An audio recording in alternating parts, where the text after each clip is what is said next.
Si tu es en première ou en terminale, ne zappe surtout pas cette vidéo, mon ami. Aujourd'hui, on va parler d'un terme très important, le chapitre sur les dérivés. Vous savez, les dérivés, c'est le nerf de la guerre dans une étude de fonction. Lorsque tu étudies une fonction, si ta dérivée elle est fausse, tous les calculs qui suivent, ou en tout cas la plupart, la grande majorité, seront faux également. Donc, il faut faire très attention lorsqu'on calcule une dérivée pour ne pas faire d'erreur. Il faut être sûr que la dérivée est juste. Donc, assieds-toi quelques minutes, prends une petite feuille, un cahier, un stylo et écoute bien ce que je vais te dire dans cette vidéo. C'est hyper important. D'ici là, n'hésite pas à t'abonner, liker, partager la vidéo si ça t'a aidé. Et on se retrouve juste après pour commencer à traiter la question.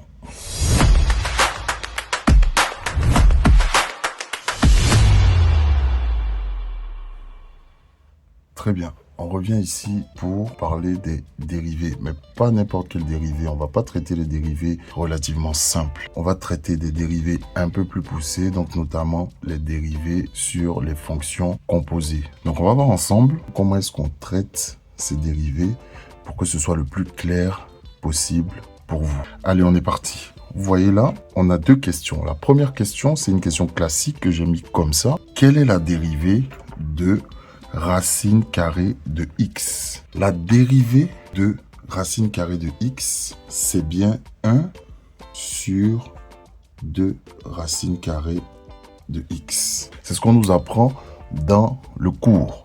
Maintenant, moi, ma question, c'est quand vous arrivez devant un exercice, on vous dit, question numéro 2, quelle est la dérivée de racine carrée de 1 moins x au cube?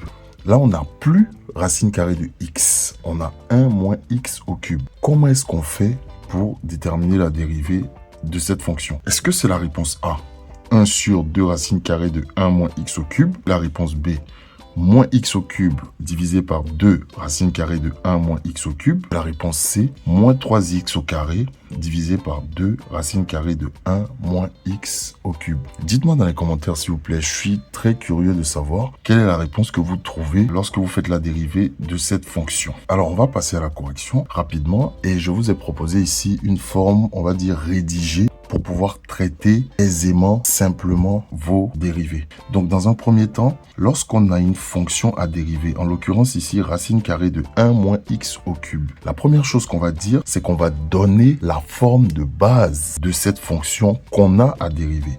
Donc notre fonction f de x, elle est sous quelle forme? Elle est sous la forme de quoi? Elle est sous la forme racine carrée de u. Elle est sous la forme racine carrée de quelque chose. Ça veut dire, peu importe ce qu'on met sous la racine, notre forme de base est la racine carrée de quelque chose. Il y a quelque chose qui est à l'intérieur de notre racine.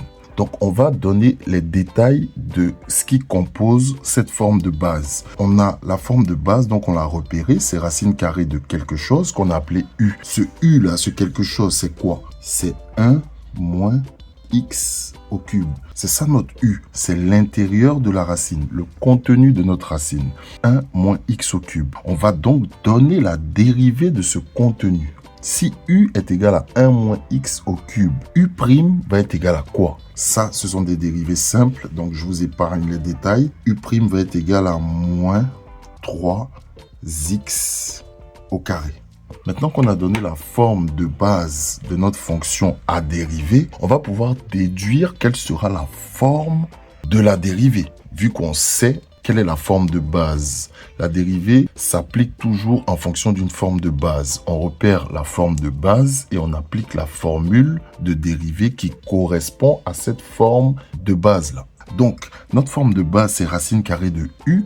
Et lorsque on dérive une fonction qui a pour forme de base racine carrée de u, la dérivée de cette fonction, c'est u' sur 2 racine carrée de u.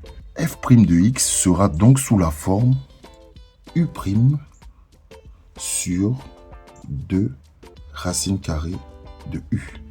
Dans ces conditions-là, on est en mesure d'établir notre dérivée. On a f' de x qui est égal à quoi? On nous dit que c'est u'.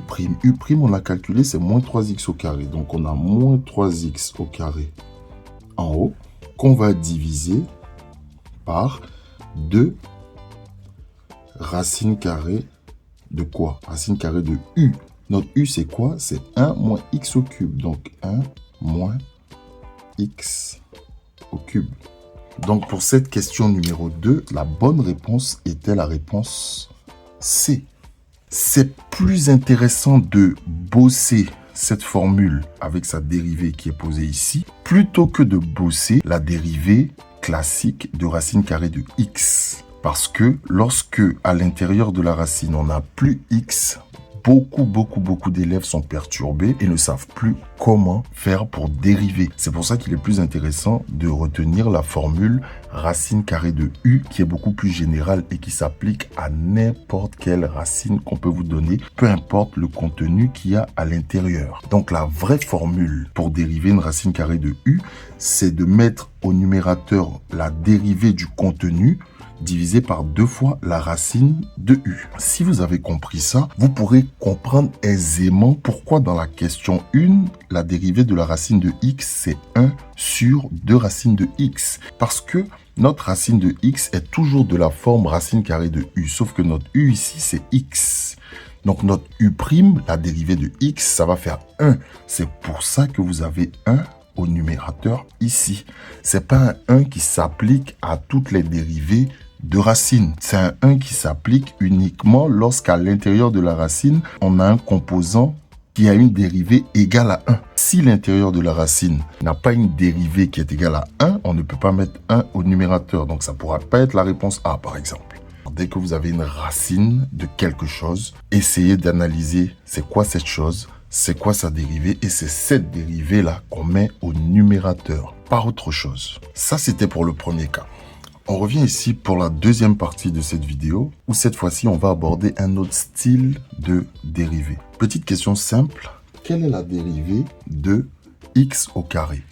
Donc ça, pareil, formule du cours, on l'a bossé par cœur, c'est pas très compliqué. Tout le monde va me dire, la dérivée de x au carré, c'est 2x. Très bien, pas de souci. Question numéro 4, quelle est la dérivée de x au carré plus 1, le tout puissance 5? Est-ce que c'est la réponse A? Est-ce que c'est la réponse B?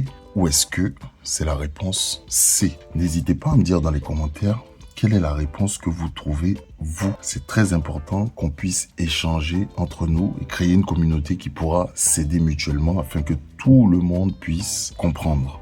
Donc, avant de savoir quelle est la bonne réponse, on va traiter la dérivée. De la même façon qu'on a fait pour le premier cas avec la racine carrée, on va faire la même chose pour ce cas de figure. On va identifier la forme de base de cette fonction que j'ai appelée g de x. On va identifier sa forme de base. G de x est sous quelle forme?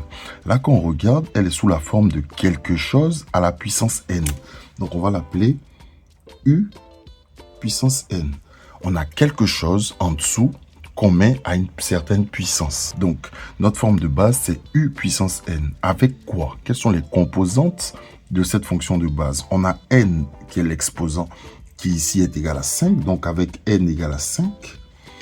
U, c'est quoi?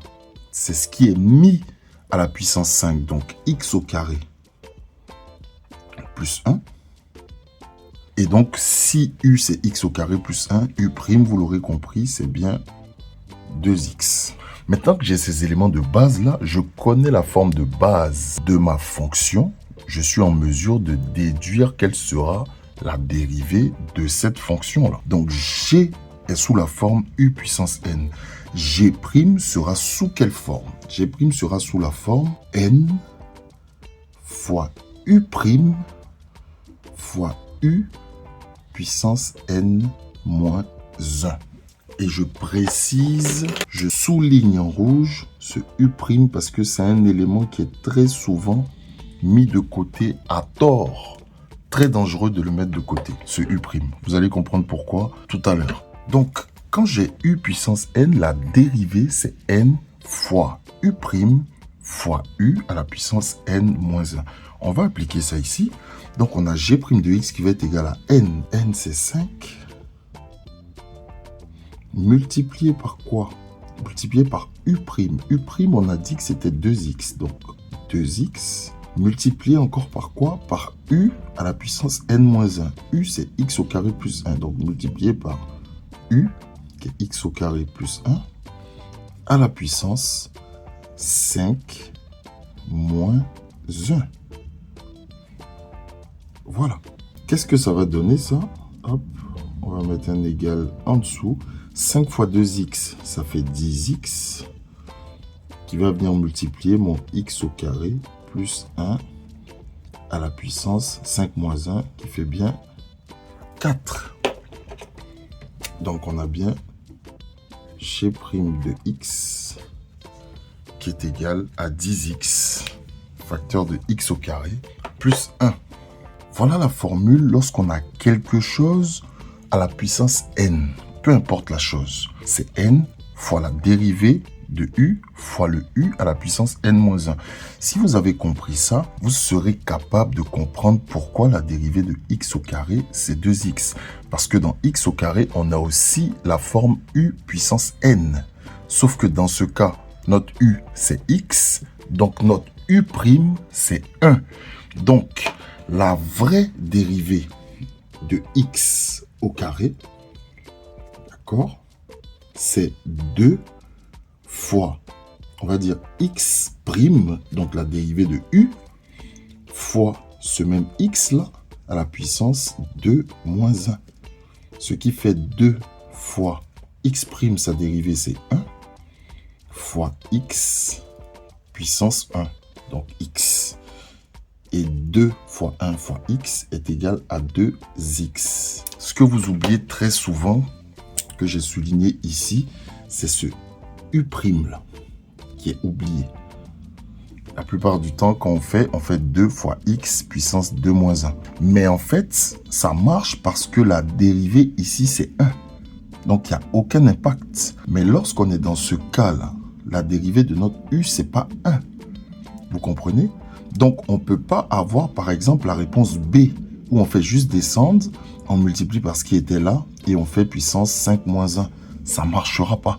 Il faut trouver la dérivée de l'intérieur, l'élément qui porte notre exposant. C'est comme ça qu'on va réussir à établir la dérivée de notre fonction de la forme u puissance n. Voilà pour cette petite vidéo. J'espère qu'elle t'aura beaucoup aidé. Si tu as aimé, si ça t'a aidé, n'hésite pas à t'abonner, partager, commenter, liker aussi. C'est très important pour le référencement. Je publierai régulièrement des vidéos pour vous aider. N'hésitez pas à vous entraîner car les mathématiques, c'est un long chemin où on avance petit à petit, où on fait des erreurs, mais où on s'améliore toujours lorsque l'objectif est vraiment d'avancer.